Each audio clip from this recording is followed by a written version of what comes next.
The Netflix movie K-Pop Demon Hunters has taken the world by storm, but even though millions of people all over the world watched it, most viewers have missed a lot of interesting details and references. The film follows the story of K-pop girl group Huntrix, who are secretly demon hunters and face off against boy band Saja Boys, whose members are actually demons. Thanks to its flawless animation, great action, compelling story, and most of all, a catchy soundtrack, the movie has been an explosive success. However, behind all of this is a rich collection of references to the K-pop industry, as well as numerous Easter eggs and details related to Korean society and tradition. While K-pop fans might have gotten the musical references, most international viewers have missed the hidden meanings and symbolisms related to Korean culture that are scattered throughout the movie. In fact, the film is filled with references to aspects of Korean society that might seem weird for international viewers. For example, when Rumi walks into a clinic after struggling with her voice, a lot of photos can be seen hanging on the walls,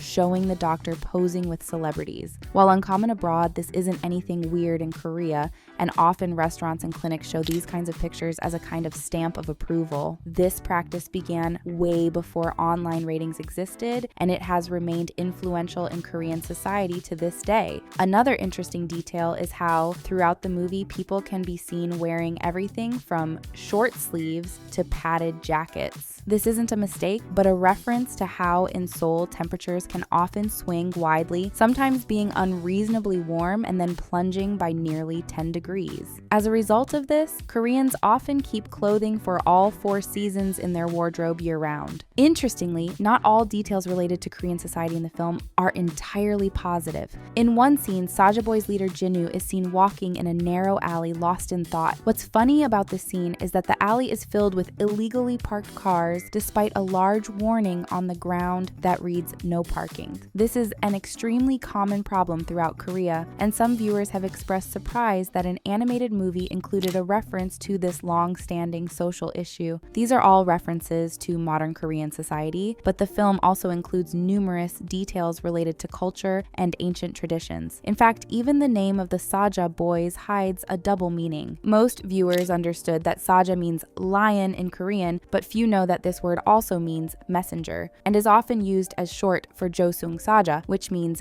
Grim Reaper. In the movie, the Saja Boys are demons trying to use music to steal the souls of fans, so they're definitely closer to being Grim Reapers rather than lions. The double meaning of the word plays on the deceiving appearance of the members of the group, who appear strong and beautiful like lions while hiding their true dark nature. This aspect is also reflected in their outfits when they perform, as they wear a black version of the traditional hanbok, which is often associated with demons and Grim Reapers in works of fiction. Instead, the meaning behind the name of the evil being that rules over the demon world, Guima, is much more straightforward, as Gui means ghost or spirit and Ma means demon. Another interesting aspect of the movie is the Han Moon, or Soul Gate, the boundary between the demon world and the human realm. According to the lore of the movie, it's supposed to turn gold once balance is restored, but in the end, it stays blue. This might be a sign that the story is far from over, and some fans have speculated that the Han Moon might have absorbed part of Jinwoo's soul. Another Easter egg related to Korean tradition is the presence of a mythical tiger accompanied by a magpie. In the movie, these two creatures are Jinwoo's pets and act as funny intermediaries between him and Rumi, but international viewers probably don't know that they're based on a common feature of ancient Korean art. One of the most famous images in Korean culture is a depiction of a derpy-looking tiger next to a much more dignified magpie. In these paintings, the foolish tiger represents authoritative figures who are often corrupt and inept, while the majestic magpie instead represents the common people. Traditionally, this represents the social conflict between classes, but in the movie, this satire is reimagined, with the tiger acting in a clumsy way, while the magpie is sharp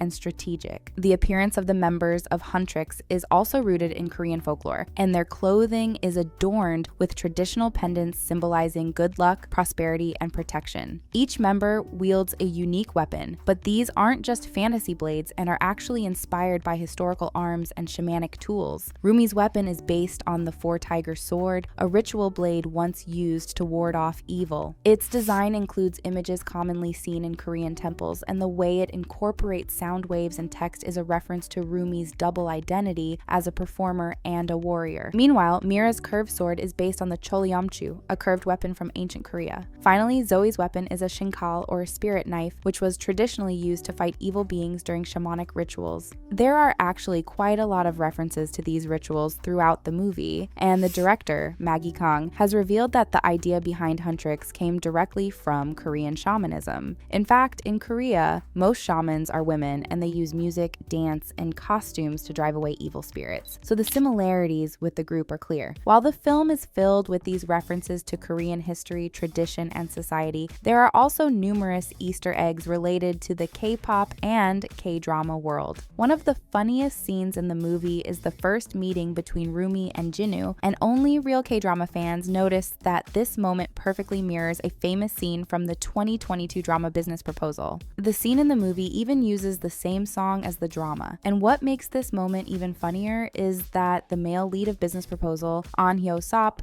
provides the voice for Jinwoo in K-pop Demon Hunters. Meanwhile, there are a ton of references that are obvious to K-pop fans but might seem weird to those who aren't familiar with this world. These include groups holding fan sign events, attending the Met Gala with crazy outfits, and competing against each other in weekly music shows. Several Easter eggs related to K-pop fans' behavior have also been included, such as people participating in dance challenges, arguing online on social media, and shipping together members of different groups as a potential couple after seeing the smallest interaction between them. Another tiny detail that only K-pop fans have noticed is how, during Huntrix's performance at the awards show, Rumi starts dancing automatically without realizing which song is playing. This kind of reaction is pretty common among K-pop idols, as thanks to muscle memory, sometimes they start moving instinctively as soon as they hear their songs. There are also various references to real K-pop groups in the movie. Having participated in the film's soundtrack, Twice is referenced numerous times, as their song Strategy appears in the movie and the group can be seen on the music charts. K-pop fans also surely noticed that EXO's song Love Me Right was used in the film, but many have missed that at one point the movie also shows a poster of girl group Meow next to a Twice poster.